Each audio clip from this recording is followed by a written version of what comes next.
உன்னோடு இருக்கிறார். இயேசு நம்மோடு இருக்கிறார், நம்மோடு இருக்கிறார். இயேசு நம்மோடு இருக்கிறார், நம்மோடு இருக்கிறார். நம்மோடு பலர் கைவிட மாட்டார், விலகிட மாட்டார். பயப்படாது என்று சொல்லி பலப்படுத்திடுவார், பலப்படுத்திடுவார், நம்மை பலப்படுத்திடுவார். இயேசு என்னோடு இருக்கிறார், உன்னோடு இருக்கிறார். இயேசு நம்மோடு இருக்கிறார், நம்மோடு இருக்கிறார். இயேசு நம்மோடு இருக்கிறார், நம்மோடு இருக்கிறார். தண்ணீர்களை கடக்கும் போது கூடவே இருப்பார், அவைகளுமே புரளாமல் பாதுகாத்திடுவார், பாதுகாத்திடுவார், நம்மை பாதுகாத்திடுவார். இயேசு என்னோடு இருக்கிறார், உன்னோடு இருக்கிறார். இயேசு நம்மோடு இருக்கிறார், நம்மோடு இருக்கிறார். இயேசு நம்மோடு இருக்கிறார், நம்மோடு இருக்கிறார். தேவனுக்கே மகிமை உண்டாவதாக. இயேசு கிறிஸ்துவின் இனிதான நாமத்தினாலே உங்கள் அனைவருக்கும் என் அன்பின் வாழ்த்துக்களை தெரிவித்துக் கொள்கிறேன். இன்றைய செய்தியின் தலைப்பு, தேவன் நம்மோடு இருக்கிறார். இந்த உலகத்தில் ஒருவர் நம்மோடு இருந்தால் நமக்கு ஒரு தைரியம் இருக்கும். நாம் தனிமையாக எங்காவது சென்றால் வைத்துக் கொள்ளுங்கள், கூட ஒருவர் வருகிறார் என்றால் ஒரு தைரியம் இருக்கும். நான் தனிமையில் இருக்கிறேன், என் பிள்ளைகள் வீட்டிற்கு வந்துவிட்டால் நிம்மதியாக தூங்கிவிடுவேன். நான் எதற்கும் கவலைப்படுவதும் இல்லை, கலங்குவதும் இல்லை. தூங்கும் பொழுது வீணான சிந்தனைகளை சிந்திப்பதும் இல்லை. வேத வசனங்களை தியானித்து கொண்டுதான் இருப்பேன். ஆனாலும் அந்த தூக்கம் என்பது பிள்ளைகள் இருக்கும் பொழுது வருவது போல வருவதில்லை. யாராவது கூட இருந்தால் சரி, நன்றாக தூக்கம் வரும். இது என்னுடைய சப்கான்சியஸ் மைண்டிலே பதிந்துவிட்ட காரியம். தேவன் நம்மோடு இருந்தால், அந்த எண்ணம் இருந்தால், அந்த உணர்வு இருந்தால், அந்த சிந்தனை இருந்தால் நமக்கு எந்த பயமும் இல்லை. தனிமையில் இருந்தாலும் சரி, தேவன் நம்மளை பாதுகாப்பார். அவர் எல்லா காரியங்களையும் நமக்காக முடிப்பார். ஒரு முறை நான் இரவிலே கதவை பூட்டும் பொழுது, எல்லா இரும்பு கேட்டெல்லாம் பூட்டிட்டு உள்ளே வரும் பொழுது ஒரு சிந்தனையை சத்துருவானவன் கொண்டு வந்தான். என்ன? இரவிலே நமக்கு ஏதாவது ஒன்று வந்து நாம் மரித்து போனால், யாருமே 10 மணி ஆனாலும் நான் கதவை திறக்கலைன்னா யாருமே வந்து என்ன ஆச்சு இவங்க கதவை திறக்கலேன்னு கேட்க மாட்டாங்க. அப்படி ஒரு நிலை நமக்கு ஏற்பட்டால் என்ன செய்வது என்ற ஒரு பயம் இல்லை, ஒரு எண்ணம். உட்கார்ந்து சிந்தித்து கொண்டு இருந்தேன், ஐயோ என்ன செய்வது என்று. ஆவியானவர் என்னோடு பேசினார், தேவன் என்னோடு இடைப்பட்டார். என்ன மகளே, இப்படி நினைத்து விட்டாய்? நான் உன்னோடு இல்லையா? உன்னோடு கூட இத்தனை ஆண்டுகள் எத்தனை சோகத்தில் தள்ளப்பட்டாய், எத்தனை துயர கடலில் நீந்தி வந்தாய். எதிர் நீச்சல் போட்டு என்னுடைய உதவியினால் இத்தனை ஆசீர்வாதங்களை பெற்றிருக்கிற நீ இப்படி ஒரு சிந்தனை பண்ணலாமா? மோசேயை எப்படி அடக்கம் பண்ணினேன் என்று சற்று நினைத்துப்பார். உன்னை கைவிட்டு விடுவேனா என்று பேசினார். அன்றிலிருந்து அந்த பயத்தை, அந்த கலக்கத்தை நான் விட்டுவிட்டேன். கதவை சந்தோஷமாக பூட்டிக்கொண்டு நான் படுப்பேன். ஏன்? தேவன் என்னோடு இருக்கிறார், என்னை வழி நடத்துகிறார். என் தேவைகளை எப்படி எப்படி சந்திக்கிறார் என்பதை அற்புதமாக நான் அறிந்திருக்கிறேன். என்னை ஒரு போதும் அவர் கைவிட்டதில்லை, என்னை கலங்க விட்டது இல்லை. கலக்கங்கள் வந்தன, நெருக்கங்கள் வந்தன, துன்பங்கள் வந்தன, போராட்டங்கள் வந்தன, துரோகங்கள் தாக்கின. ஆனாலும் நான் நிமிர்ந்து நின்றேன். எப்படி? தேவன் என்னோடு இருக்கிறார் என்ற அந்த ஒரே காரணத்தில்தான் நான் நிர்மூலமாகாதபடி காக்கப்பட்டேன். அன்பானவர்களே, நீங்கள் அப்படி கலங்கி கொண்டிருக்கிறீர்களோ, அப்படியாக பயந்து கொண்டிருக்கிறீர்களோ, தேவன் உங்களோடு இருந்தால் உங்களுக்கு எந்தவித கலக்கமும் பயமும் தேவையில்லை. அவரையே நம்பி அவரையே பற்றி கொண்டால் மரண பரியந்தம் நடத்துவார். இந்த தேவன் என்றென்றும் உள்ள சதா காலமும் நமது தேவன். அவர் மரண பரியந்தம் நம்மை நடத்துவார். புறப்படு என்று சொன்னார். ஆபிரகாம் புறப்பட்டார். என்ன பெற்றுக்கொண்டார்? ஆசீர்வாதம் பெற்றுக்கொண்டார். போடு வலையை ஆழத்தில் என்றார். போட்டான் சீமோன். அப்படியே வலை கிழியத்தக்கதாக மீன்களை பிடித்தான். நிரப்புங்கள் தண்ணீரை கச்சாடிகளில் என்றார். பணியாளர்கள் கச்சாடிகளை தண்ணீரால் நிரப்பினார்கள். இனிமையான திராட்சை ரசம் வந்தது. தேவன் நம்முடைய இருதயத்தில் வாழ்ந்தால் நிறைவான ஆசீர்வாதங்களை பெற்றுக்கொள்ளலாம். தேவன் நம்மோடு இருக்கிறார் என்று நாம் சொல்லுவதை விட தேவன் சொல்ல வேண்டும், நான் உன்னோடு இருக்கிறேன். அவரை வாழ வைக்க வேண்டும். பவுல் அப்போஸ்தலர் சொல்லுகிறார், இனி நான் அல்ல, கிறிஸ்துவே எனக்குள் வாழ்கிறார். இனி நான் வாழ்வது என் இயேசுவுக்காக என்று சொல்லுகிறார். அப்படி நாம் சொல்ல வேண்டும். இனி நான் வாழ்வதல்ல, கிறிஸ்துவே எனக்குள் வாழ்கிறார் என்று. தேவன் நம்மோடு இருக்கிறார். அன்பானவர்களே, கலங்காதீர்கள். மத்தேயு 1:23 இதோ ஒரு கன்னிகை கர்ப்பவதியாகி ஒரு குமாரனை பெறுவாள், அவருக்கு இம்மானுவேல் என்று பெயரிடுவார்கள் என்று சொன்னான். இம்மானுவேல் என்பதற்கு தேவன் நம்மோடு இருக்கிறார் என்று அர்த்தமாம். இம்மானுவேல், தேவன் நம்மோடு இருக்கிறார். சர்வ வல்லமையுள்ள தேவன் நம்மோடு இருக்கிறார். பராக்கிரமசாலியாகிய தேவன் நம்மோடு கூட இருக்கிறார். அன்பானவர்களே, தேவன் நம்மோடு இருக்கும் பொழுது நமக்கு பயம் தேவையில்லை, வராது. தேவன் நம்மோடு இருக்கிறார் என்ற எண்ணம் இருந்தால் இந்த உலகத்தில் ஒரு மதிலை தாண்டலாம், எதை வேண்டுமானாலும் சாதிக்கலாம். யோசுவா 1:5 நான் உயிரோடு இருக்கும் நாளெல்லாம் ஒருவனும் உனக்கு முன்பாக எதிர்த்து நிற்பதில்லை. நான் மோசேயோடு இருந்தது போல உன்னோடும் இருப்பேன். மோசேயோடு இருந்தது போல உன்னோடும் இருப்பேன். மோசே சாதித்த காரியங்கள் தெரியுமல்லவா அன்பானவர்களே? எத்தனை மகத்துவமான காரியங்களை செய்தார். எப்படி அவரால் செய்ய முடிந்தது? எப்படி தேவனோடு முகமுகமாக பேச முடிந்தது? தேவன் அவனோடு கூட இருந்தார். அந்த மோசையோடு இருந்தது போலவே இருப்பேன் என்று அவர் வாக்களித்திருக்கிறார். வாக்கு மாறாதவர். நமக்குள்ளும் அவர் இருக்கிறார். நமக்குள் அவர் இருக்கும் பொழுது இந்த உலகத்தில் ஒருவரும் நம்மை எதிர்த்து நிற்க முடியாது, முடியவே முடியாது.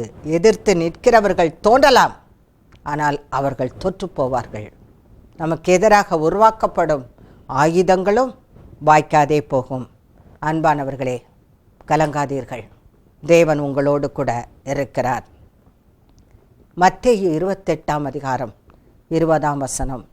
இதோ உலகத்தின் முடிவு பரியந்தம் சகல நாட்களிலும் நான் உங்களுடனே கூட இருக்கிறேன் என்றார். ஆமேன். சகல நாட்களிலும் உலகத்தின் முடிவு பரியந்தம் உங்களுடனே கூட இருக்கிறேன் என்று ஆண்டவர் வாக்களிக்கின்றார். தேவன் வாக்களிக்கின்றார். அன்பானவர்களே, இந்த உலகத்தில் மனிதர்கள் சொல்லுவார்கள், நீ எதற்கும் பயப்படாதே, கலங்காதே, நான் இருக்கிறேன். ஆனால் அவர்கள் சொல்லுவதை அவர்கள் செய்வார்களா? ஒரு சிலரை தவிர மற்றவர்கள் சொல்லுவதை செய்வதில்லை. ஆனால் ஆண்டவர் சொல்லுகிறார், உலகத்தின் முடிவு பரியந்தம் ஒவ்வொரு நாளிலும் ஒவ்வொரு மணித்துளியிலும் தேவன் நம்மோடு கூடவே இருக்கிறார். இருப்பேன், இருக்கிறேன் என்று வாக்களிக்கிறார். இதைவிட நமக்கு வேறு என்ன ஆசீர்வாதம் வேண்டும் என்று சொல்லுங்கள் பார்க்கலாம். உலகத்தை படைத்த தேவன் சகல நாட்களிலும் உலகத்தின் முடிவு பரியந்தமும் உங்களோடு இருக்கிறேன் என்று சொல்லுகிறாரே, அப்புறம் நமக்கு என்ன கவலை?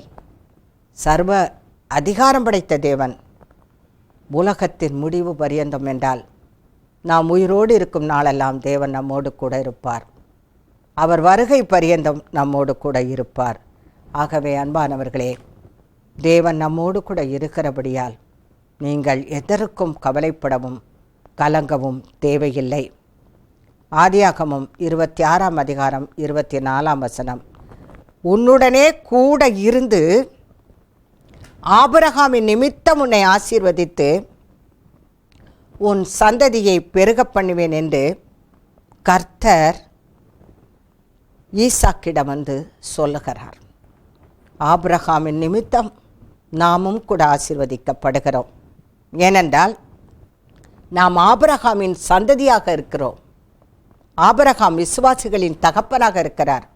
ஆபிரகாமின் ஆசீர்வாதம் நம் ஒவ்வொருவருக்கும் சொந்தமானது. அன்றைக்கு ஈசாக்கிடம் சொன்னது போலவே தேவன் இன்றைக்கு அன்பானவர்களே இந்த நேரத்திலே உங்களை பார்த்து சொல்லுகிறார். என்ன சொல்லுகிறார்?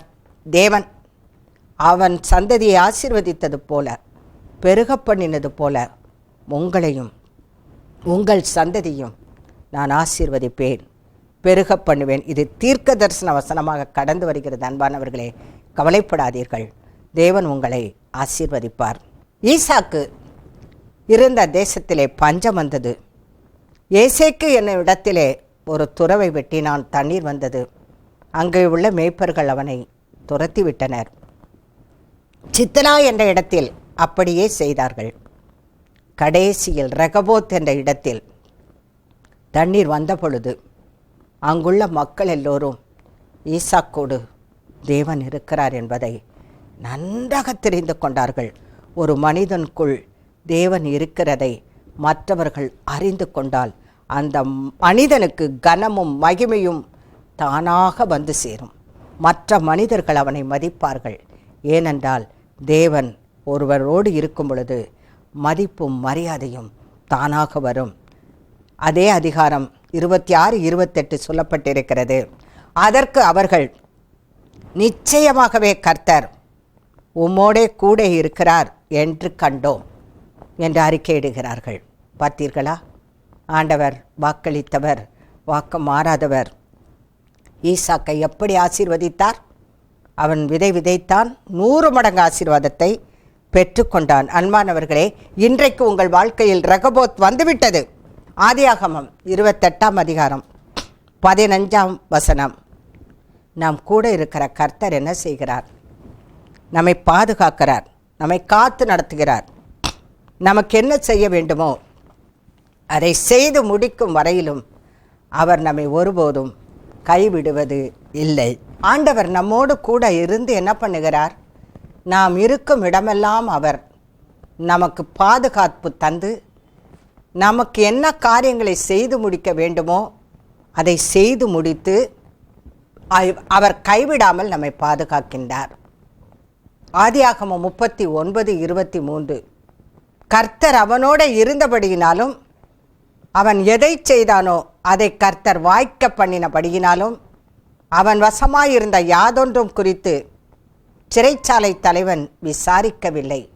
கர்த்தர் யோசேப்போட இருந்தபடியினால் அவன் எதை செய்தானோ அதை கர்த்தர் வெற்றிகரமாக முடித்து கொடுத்தார். அன்பானவர்களே, உங்கள் வாழ்க்கையிலும் கர்த்தர் உண்மையாகவே உங்களுக்குள் அவர் வாசம் பண்ணுவதற்கேற்ற இடத்தை கொடுப்பீர்களானால் உங்களையும் அதே மாதிரி நீங்கள் எந்த வேலைகளை எல்லாம் கையிட்டு செய்கிற வேலைகளை எல்லாவற்றையும் ஆசீர்வாதத்தின் மழை பொழிந்து அதை ஆசீர்வதிப்பார். நான் செய்வதெல்லாம் தோல்வியடைகிறதே என்று எண்ணுகிறீர்களா? கர்த்தர் உங்களோடு இருப்பதற்கு உங்கள் முழு இருதயத்தையும் நீங்கள் திறந்து கொடுத்து இயேசு கிறிஸ்துவை வாழ வைப்பீர்களானால் நீங்கள் கையிட்டு செய்யும் வேலை எதுவாக இருந்தாலும் அது அத்தனையும் அவர் ஆசீர்வதிக்கிற தேவனாக இருக்கிறார். அவர் சொல்லுகிறார், அவனோட கூட இருந்து அவன் கையிட்டு செய்யும் வேலையை எல்லாம் ஆசீர்வதித்தபடியினால் சிறைச்சாலை தலைவன் அவனிடம் ஒன்றுமே கேட்கவில்லை. ஆகவே தேவனுக்கு இடம் கொடுப்போம். உள்ளத்தைத்தான் அவர் கேட்கிறார். அந்த ஆலயமாகிய இதயத்தில் அவர் வாசம் பண்ண விரும்புகிறார். அன்பானவர்களே, இடம் கொடுப்போமா? ஏசாயா 43ஆம் அதிகாரம் 2ஆம் வசனம். அன்பானவர்களே, தேவன் நம்மோடு கூட இருக்கும் பொழுது வாழ்க்கையில் வருகின்ற தண்ணீர்களை கடக்கக்கூடிய சூழ்நிலைகள், வெள்ளங்கள் புரண்டு மோதி அடிக்கிற சூழ்நிலைகள், அக்கினி ஜுவாலையில் நடக்கிற போன்ற அனுபவங்கள் வாழ்க்கையில் வந்தாலும் நாம் எதற்கும் அஞ்ச வேண்டியது இல்லை. ஏனென்றால் எல்லா சந்தர்ப்பங்களிலும் தேவன் நம்மோடு கூட இருந்து அந்த தண்ணீர்களை கடக்கவும், வெள்ளங்கள் நம்மேல் புரளாதபடிக்கும், அக்கினியில் நடக்கிற சந்தர்ப்பம் போல் வந்தாலும் நாம் வேகாது இருக்கும்படிக்கும் தேவன் நம்மை பாதுகாப்பேன் என்று வாக்களிக்கிறார். அவர் நம்மோடு கூட இருப்பாரானால் வாழ்க்கையின் பிரச்சனைகள் நமக்கு பிரச்சனைகளாக தோன்றாது. அதை மேற்கொள்ளக்கூடிய வழி வாய்ப்புகளை தேவனே ஏற்படுத்தி தருகிறார். அன்பானவர்களே, அவர் நாம் கூட இருந்தால் எல்லா சந்தர்ப்பங்களையும் நாம் கடந்து செல்லலாம். சாத்ராக், மேஷாக், ஆபேத்நேகோவை தூக்கி எரிகிற அக்கினி சூழலில் போட்டார்கள். என்ன நடந்தது? அவர்கள் எரிந்து கருகி போனார்களா? அக்கினியின் மனம் கூட வீசவில்லை. அப்படியே தெய்வகுமாரன் அவர்களோடு உலாவினார்கள். ஏன்? தேவன் அவர்களோடே கூட இருந்தார். தானியேலை தூக்கி சிங்க கெபியில் போட்டனர். என்ன நடந்தது? சிங்கங்கள் சேதப்படுத்தவில்லை. நிம்மதியாக ஜாலியாக சிங்கங்களின் நடுவிலே அவன் விளையாடி கொண்டிருந்திருப்பான். சிங்கங்களோடு என்ன செய்திருப்பான்? நிம்மதியாக சிங்கங்களின் நடுவிலே தூங்கி இருப்பார். ராஜா தான் தூங்கவில்லை. சிங்க கபியில் தூக்கி போட்ட ராஜாவால் தூங்க முடியவில்லை. தேவன் நம்மோடு இருக்கும் பொழுது சிங்கங்களின் நடுவே கூட தானியேல் தூங்கினது போல சூழ்நிலையின் பாதகங்கள் நம்மை தாக்காதபடி அவர் பாதுகாப்பார்.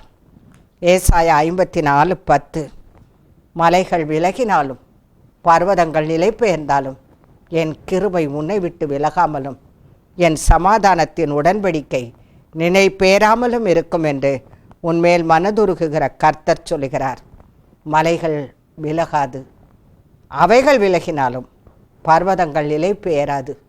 அவைகள் நிலை பெயர்ந்தாலும் என் கிருபை உன்னை விட்டு விலகாது. என் சமாதானத்தின் உடன்படிக்கை நிலை பெயராமலும் இருக்கும் என்று நம்மேல் மனதுருகுகிற கர்த்தர் சொல்லுகிறார். அன்பானவர்களே, இதைவிட நமக்கு என்ன ஆசீர்வாதமான வசனம் வேண்டும்? அவருடைய உடன்படிக்கை மாறாதது. அவருடைய கிருபை மாறாதது. அவர் நம்முடன் இருக்கும் பொழுது இவைகள் அனைத்தையும் நம் வாழ்க்கையிலே அவர் செய்து கொண்டே இருப்பார். ஏசாயா 41:10 நீ பயப்படாதே, உன்னுடனே இருக்கிறேன். திகையாதே, நான் உன் தேவன். நான் உன்னை பலப்படுத்தி உனக்கு சகாயம் பண்ணுவேன். என் நீதியின் வலது கரத்தினால் உன்னை தாங்குவேன். அவர் நம்மோடு இருக்கும் பொழுது என்ன சொல்லுகிறார்? பயப்பட வேண்டிய அவசியம் நமக்கு இல்லை. நாம் எப்போ பயப்படாமல் இருக்கலாம்? தேவன் நம்மோடு இருக்கும் பொழுது நாம் எதற்கும் பயப்பட வேண்டாம். திகையாதே, திகைப்பு நமக்கு தேவையில்லை. நான் உன் தேவன். நான் உன்னை பலப்படுத்தி உனக்கு சகாயம் பண்ணுவேன். சகாயம் என்றால் உதவி, ஒத்தாசை அவர் செய்வார். நீதியின் வலது கரத்தினால் உன்னை தாங்குவேன். தேவன் நம்மோடு கூட இருக்கும் பொழுது அவர் தமது வலது கரத்தினால், தம்முடைய நீதியின் வலது கரத்தினால் நம்மை தாங்குவேன் என்று சொல்லுகிறார். பயப்படாதே என்று சொல்லுகிறார். திகையாதே என்று சொல்லுகிறார். ஹல்லேலூயா, ஹல்லேலூயா.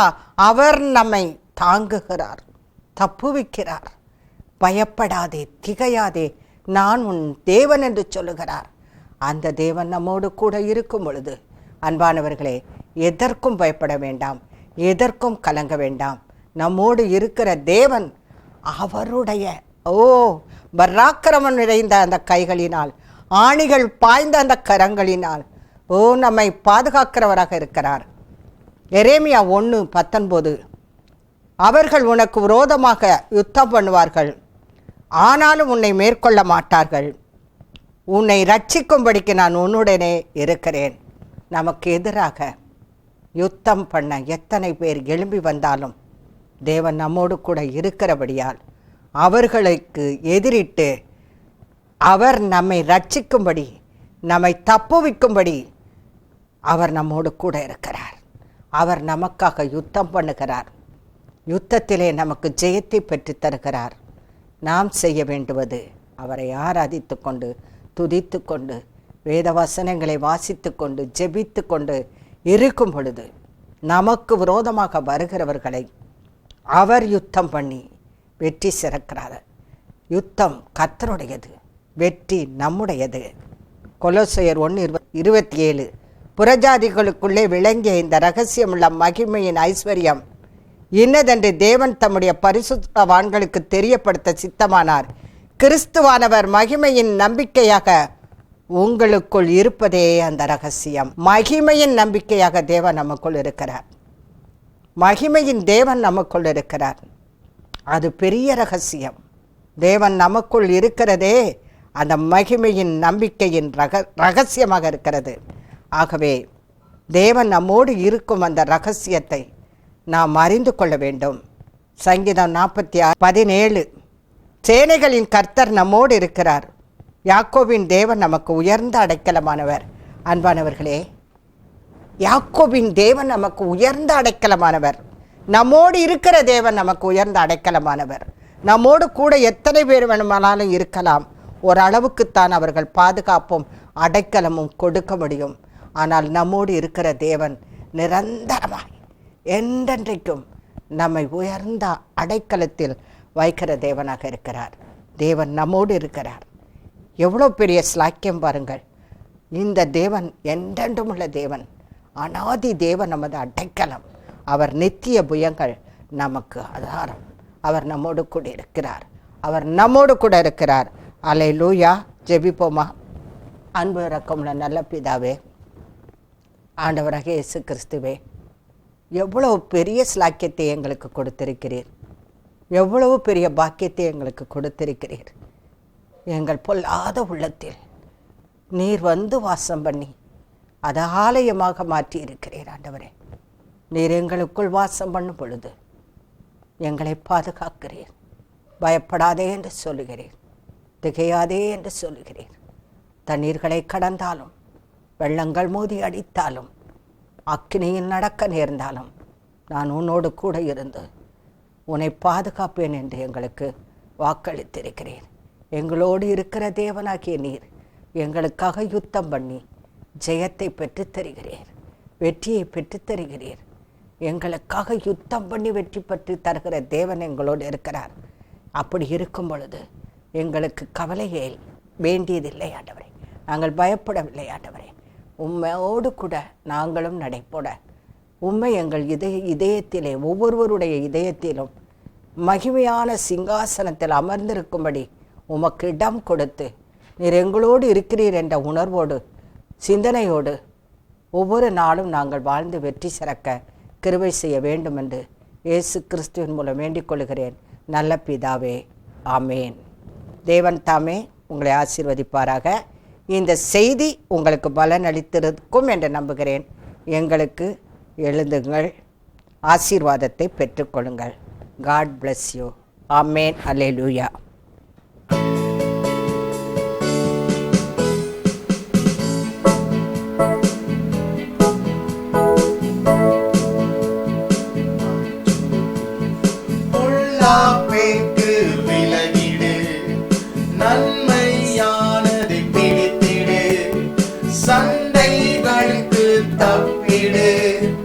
சமாதானத்தை நாடினே, பொல்லாப்புக்கு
உலகிலே நீ ஓடு, திரும்பிடாமல் ஓடு, லக்கை நோக்கி ஓடு. லல்லா லல்லா லல்லா லல்லா லல்லா லல்லா லல்லா லல்லா லல்லா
தேவனுக்கே மகிமை உண்டாவதாக. இயேசு கிறிஸ்துவின் இனிதான நாமத்தினாலே அனைவருக்கும் என் அன்பின் வாழ்த்துக்களை தெரிவித்துக் கொள்கிறேன். இன்றைக்கு இப்பொழுது பரிசுத்த ஆவியானவர் கொடுத்த தலைப்பு காரிய சித்தியும் மேன்மையும் என்பதாகும்.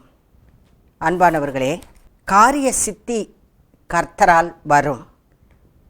தன்னிடம் இருந்ததே 2 காசு, அதையும் போட்டாள் முழுமனதோடு இயேசுவின் நற்சாட்சி பெற்றாள். நளதம் என்னும் பரிமள தைலத்தை இயேசுவின் பாதம் ஊற்றினாள். சுவிசேஷம் சொல்லப்படும் இடமெல்லாம் உன்னை பற்றி அறிவிக்கப்படும் என்று இயேசுவை கூற வைத்தாள். 5 அப்பம் 2 மீன்கள் சிறுவன் கொடுத்தான் சீஷர்களிடம். சாப்பிட்டவரோ 5000 பேர், மீதியானதோ 12 கூடைகள். சிறு பெண் அறிவித்தாள் நற்செய்தி. குஷ்டரோகம் நீங்க பெற்றான் நாகமான். 1 குடம் எண்ணெயினால் நிரம்பினது அநேக பாத்திரங்கள். 1 பிடி மாவில் செய்த அப்பம் கொடுத்தது எண்ணெயையும் மாவையும் பஞ்சம் தீரும் வரை. நீயும் உன்னால் இயன்றதை கொடுத்திடு. முடிந்த நல் வார்த்தைகளை பேசிடு. தேவன் ஆசீர்வதிப்பார். நீதிமொழிகள் 16ஆம் அதிகாரம் 33ஆம் வசனம். காரிய சித்தியோ கர்த்தரால் வரும். அன்பானவர்களே, நான் எத்தனையோ காரியங்களை செயல்பாடுகளை செய்வதற்கு முயல்கிறேன். ஆனால் அத்தனையும் தோல்வியாகவே முடிந்து விடுகிறது.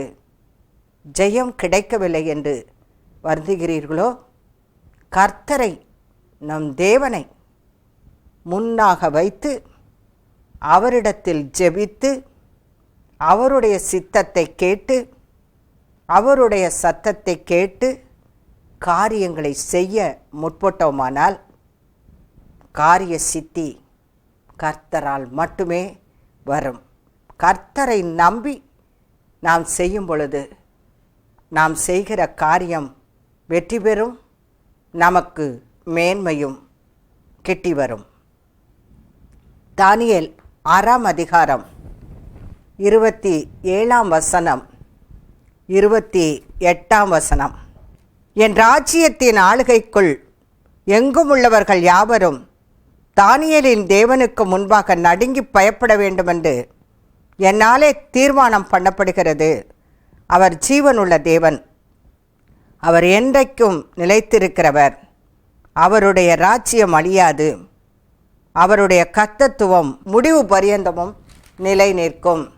தானியேலை சிங்கங்களின் கைக்கு தப்புவித்த அவரே தப்புவிக்கிறவரும் ரட்சிக்கிறவரும் வானத்திலும் பூமியிலும் அடையாளங்களையும் அற்புதங்களையும் செய்கிறவருமாய் இருக்கிறார் என்று எழுதினார். ராஜா எழுதுகிறார். தரியு ராஜ்யபார காலத்திலும் பெர்சியனாகிய கோரேசினுடைய ராஜ்யபார காலத்திலும் தானியேலின் காரியம் ஜெயமாயிருந்தது. தானியேலின் காரியம் வெற்றியாயிருந்தது. தானியேலின் காரியம் ஜெயமாயிருந்தது. அவனை சிங்கக்கவியில் போட்ட அரசன்தான் இப்படியாக தேவனை குறித்து சாட்சி கொடுக்கிறார். எப்படி தானியேலின் காரியம் ஜெயமாக இருந்தது? தானியேல் என்ன செய்தார்? இப்படி ஒரு ஜெயத்தை பெற்றுக்கொள்ள, காரிய சித்தியை பெற்றுக்கொள்ள என்ன செய்தார்? சிங்கங்களின் வாய்க்கு தப்புவிக்கப்பட்டார். சிங்கங்களின் வாய்கள் கட்டப்பட்டது. சிங்கங்களின் கெபியிலிருந்து அவர் உயிரோடே வருகின்றார். எப்படி, ஏன் என்று பார்ப்போம். தானியேல் 6ஆம் அதிகாரம் 10ஆம் வசனம். தானியேலோ வென்றால் அந்த பத்திரத்திற்கு கையெழுத்து வைக்கப்பட்டது என்று அறிந்த பொழுதிலும் தன் வீட்டிற்கு போய் தன் மேல் அறையிலே எருசலேமுக்கு நேராக பலகணி திறந்திருக்க அங்கே தான் முன் செய்து வந்தபடியே தினமும் 3 வேளையும் தன் தேவனுக்கு முன்பாக முழங்கால் படியிட்டு ஜெபம் பண்ணி ஸ்தோத்திரம் செலுத்தினான். தானியேலின் ஜெயத்திற்கும், தானியேலின் காரிய சித்திக்கும், தானியேலின் வெற்றிக்கும், சிங்கங்களின் வாய்க்கு தானியேல் தப்புவிக்கப்பட்டதற்கும் முக்கிய காரணம் தானியேல் பத்திரத்திற்கு கையெழுத்து வைக்கப்பட்டது என்பதை அறிந்த பொழுதிலும் தினமும் 3 வேளையும் தேவனை நோக்கி அவன் ஜெபித்து கொண்டிருந்தான். அவனுடைய காரியங்கள் எல்லாம் ஜெயமாக இருந்தது. அன்பானவர்களே, ஜெபமே ஜெயம், ஜெபமின்றேல் ஜெயம் இல்லை, ஜெபமே ஜீவன் என்றெல்லாம் பார்த்தோம்.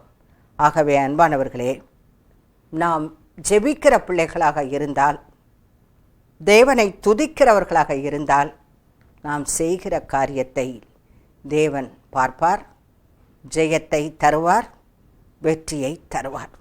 நம் வனமான போக்கிலே வாழ்ந்து கொண்டு தேவனை தேடாமல், வேதம் வாசிக்காமல், ஜெபிக்காமல், துதிக்காமல் இருந்து கொண்டு நாம் செய்கிற காரியங்களெல்லாம் வெற்றியாக முடிய வேண்டும் என்று நினைத்தால் அது எப்படி ஆகும்?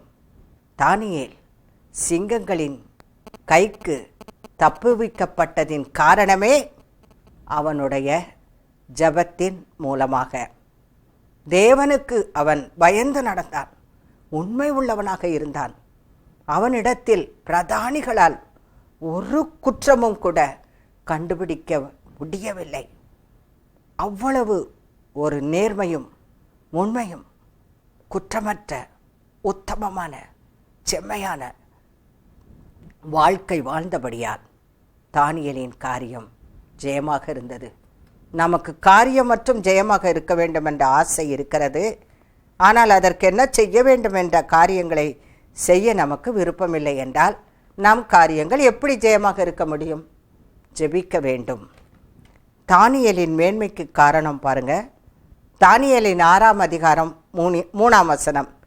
இப்படி இருக்கையில் தானியேல் பிரதானிகளுக்கும் தேசாதிபதிகளுக்கும் மேற்பட்டவனாயிருந்தான். தானியேலுக்குள் விசேஷித்த ஆவி இருந்தமையால் அவனை ராஜ்யம் முழுமைக்கும் அதிகாரியாக ஏற்படுத்த ராஜா தீர்மானித்தான். தானியேலுக்குள் ஒரு விசேஷித்த ஆவி இருந்தது. பிரதானிகளும் தேசாதிபதிகளுக்கும் எல்லாருக்கும் மேற்பட்டவனாக இருந்தான், மேன்மை உள்ளவனாக இருந்தான். மேன்மையும் உயர்வும் கனமும் மகிமையும் கர்த்தரால் மட்டும்தான் வர முடியும். உயர்த்துகிற தேவனாக இருக்கிறார், மேன்மைப்படுத்துகிற தேவனாக இருக்கிறார், கனப்படுத்துகிற தேவனாக இருக்கிறார், மகிமைப்படுத்துகிற தேவனாக இருக்கிறார். தானியேல் மேன்மை உள்ளவனாக கருதப்பட்டான். அவனை ராஜ்யம் முழுமைக்கும் அதிகாரியாக ஏற்படுத்த ராஜா தீர்மானித்தான். தானியேல் 6:4. ஏனென்றால் இந்த மேன்மைக்கு காரணம் அவன் உண்மை உள்ளவனாய் இருந்தபடியால் அவன் மேல் சுமத்த யாதொரு குற்றமும் குறையும் காணப்படவில்லை. அவன் 3 வேளையும் ஜெபித்ததால் சிங்கங்களின் வாய்க்கு தப்புவிக்கப்பட்டான். அவன் உண்மையும் உத்தமமாக இருந்ததால் ராஜ்யம் முழுமைக்கும் தலைவனாக நியமிக்கப்பட்டான். அன்பானவர்களே, நம்முடைய காரியங்கள் வெற்றி பெற வேண்டுமானால், காரிய சித்தி பெற வேண்டுமானால் ஜெபிக்க வேண்டும். நாம் மேன்மை அடைய வேண்டுமானால் உண்மையும் உத்தமமும் நேர்மையும் ஒழுங்கும் கிரமமுமான ஒரு வாழ்க்கை வாழ வேண்டும்.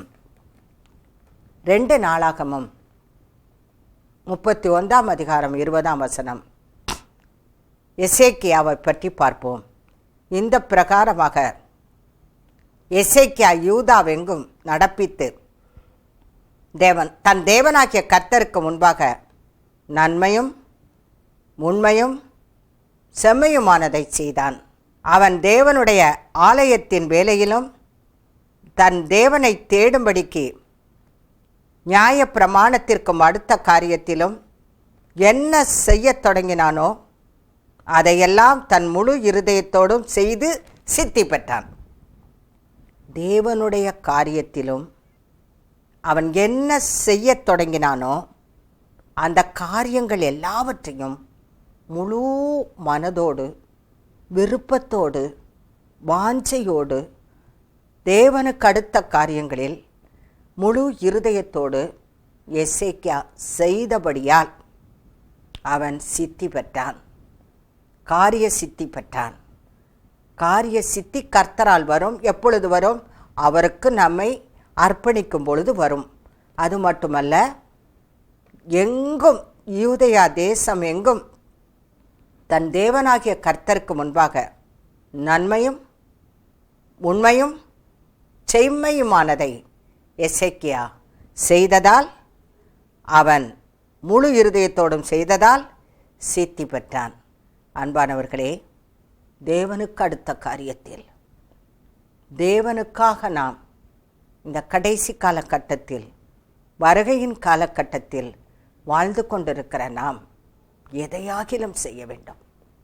ஒன்றுமே செய்ய முடியாவிட்டாலும் இல்லத்தில் அமர்ந்து தேசத்திற்காகவும் மற்ற காரியங்களுக்காகவும் ஜெபிக்கும் ஜெப வீரர்களாக மாற வேண்டும்.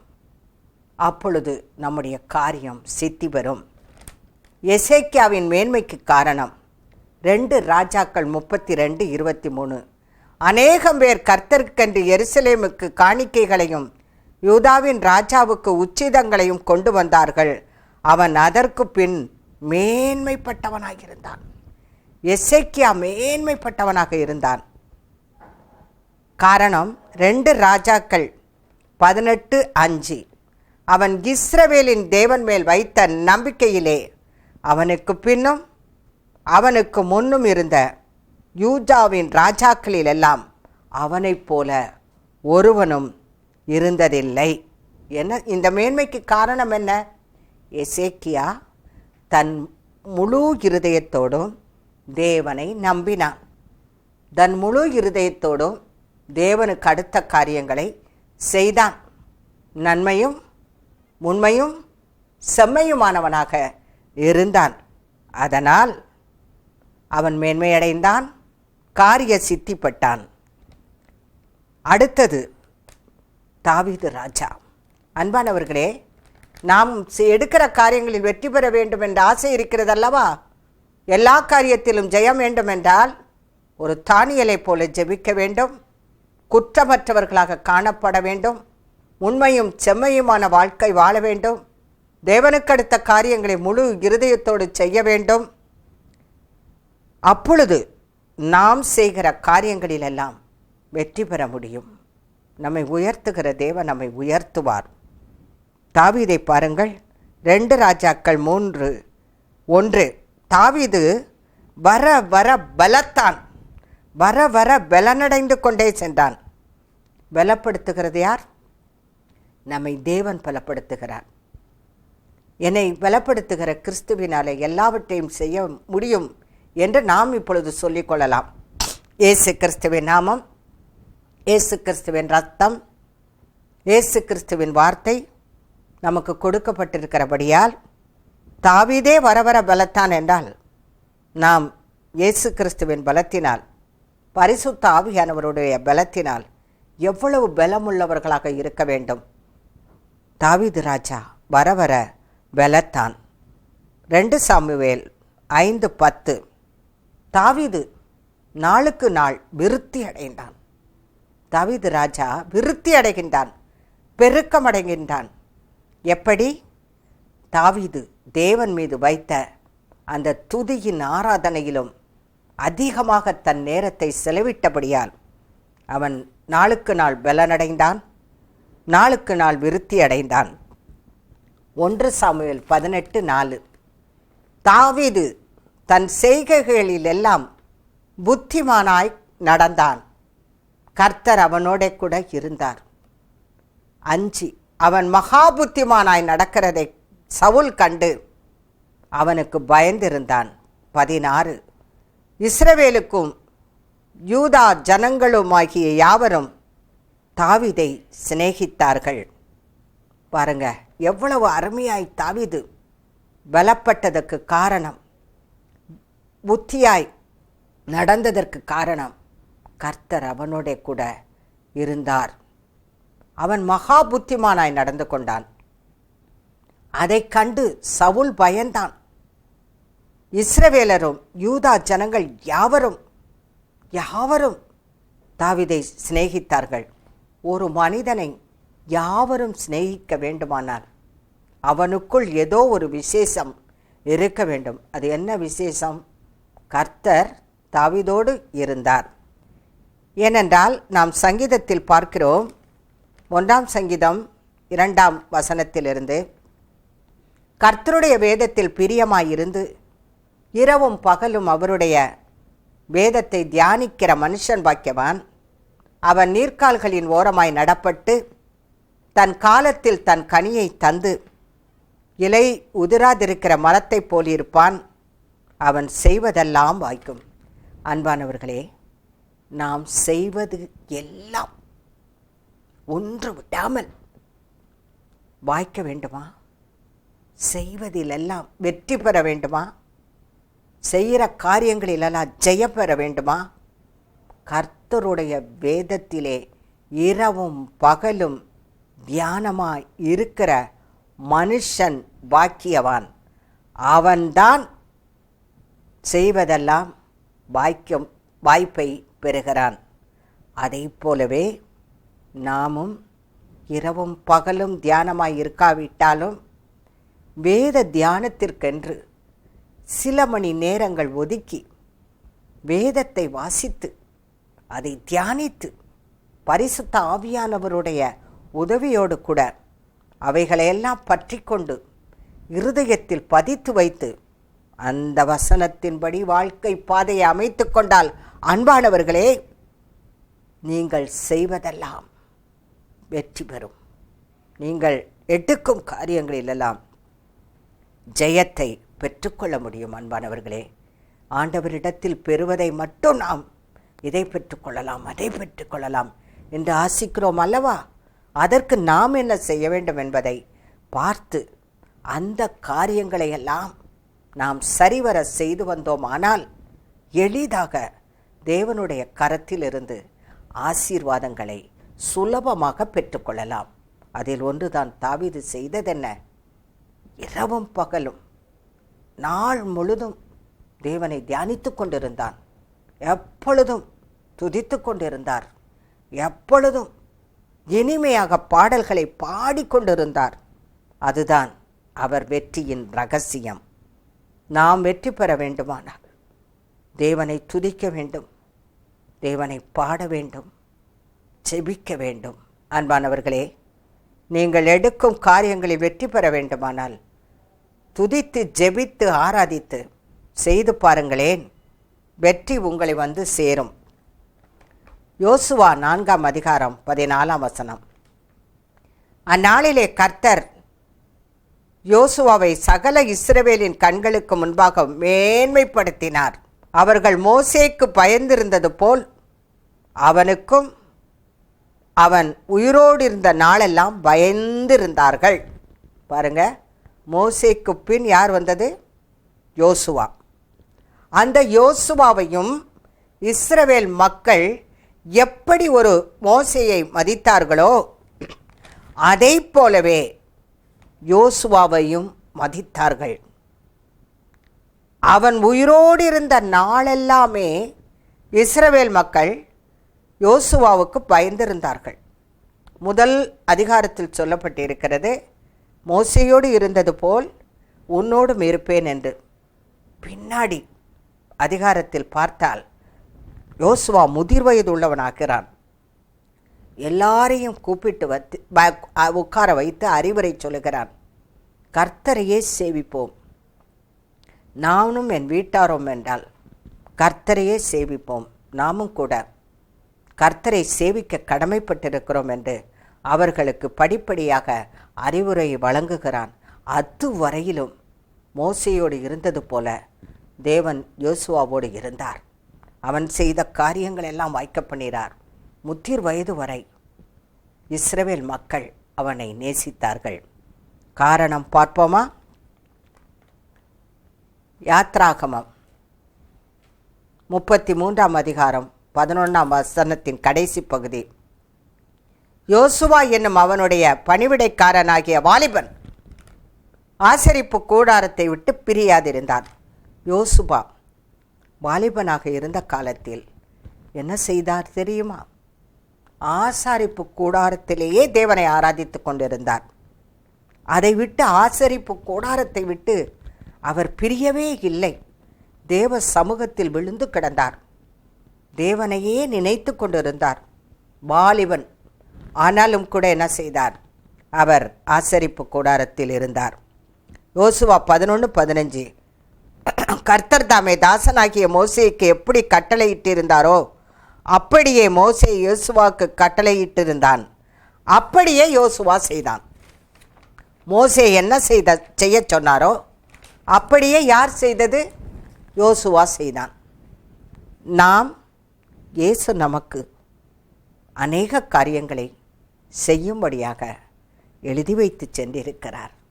அநேக காரியங்களை செய்யாதே என்று சொல்லி சென்றிருக்கிறார். ஆகவே நாமும் யோசுவாவை போல கர்த்தர் செய்ய சொன்னதை செய்து கர்த்தர் விட்டுவிட சொன்னதை விட்டுவிட்டால், ஆதியாகமம் 29 அதிகாரம் 2-3 வசனங்கள். கர்த்தர் யோசேப்போட இருந்தார், அவன் காரிய சித்தி உள்ளவனானான். அவன் எகிப்தியனாகிய தன் எஜமானுடைய வீட்டில் இருந்தார். யோசேப்போட கர்த்தர் இருந்தபடியால் அவனும் காரிய சித்தி உள்ளவனானான். கர்த்தர் அவனோட இருக்கிறார் என்றும் அவன் செய்கிற யாவையும் கர்த்தர் வாய்க்க பண்ணுகிறார் என்றும் அவனுடைய எஜமான் கண்டு யோசேப்புவினிடத்தில் தயவு வைத்து அவனை தனக்கு ஊழியக்காரனாகவும் தன் வீட்டுக்கு விசாரணைக்காரனுமாக்கி தனக்கு உண்டான யாவற்றையும் அவனுக்கு ஒப்புவித்தான். யோசேப்போடே தேவன் இருந்தபடியால் பார்வோன் பார்த்து இவனோடு தேவன் இருக்கிறார் என்று அவனை ஊழியக்காரனாக்கி தன் வீட்டின் காரியங்கள் அனைத்தையும் அவனுக்கு ஒப்பு கொடுத்தான்.